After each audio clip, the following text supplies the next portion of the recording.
All right, since you made it, I'll go ahead and call this August 1st, 2024 meeting to order.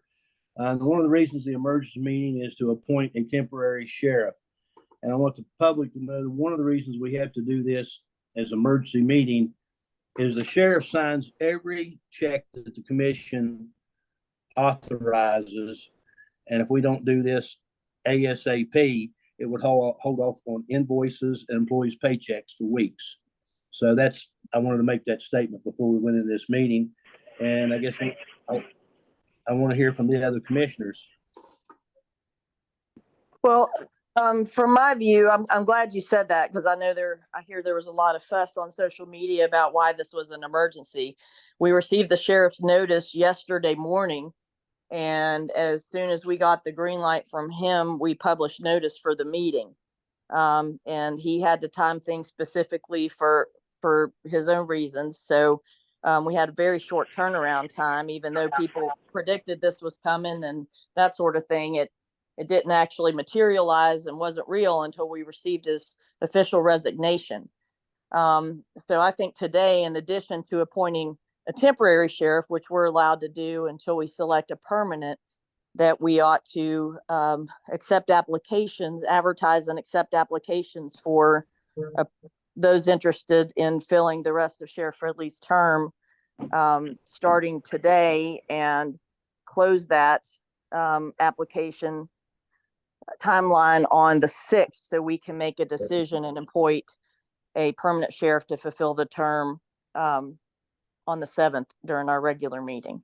And Commissioner Taylor, if I could chime in here, the other, I think, important thing that needs to be mentioned is the county commission can't conduct a meeting without providing at least 3 days notice to the public unless emergency circumstances exist. So that's another important reason why this was designated as an emergency meeting. The fact that we couldn't schedule it until yesterday, and as Commissioner Luis has pointed out, there's a significant issue with not having a sheriff in place. Right, largely due to his treasury responsibilities. So at this point, I would like to move that we appoint the Chief Deputy Sheriff Shannon Morris as our temporary sheriff, effective today, and then we can consider on the 7th who to appoint in that position permanently.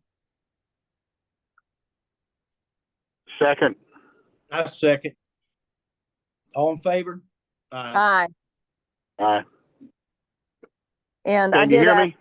I did ask Chief Morris if he would be willing to serve, and he indicated he did, and in fact has submitted his willingness to serve the rest of the sheriff's term if he were selected. So for everybody's information. And I did ask Clerk Hawley to be prepared to swear in the temporary sheriff today, and then whoever selected as permanent can do a formal swearing in with his or her family next week.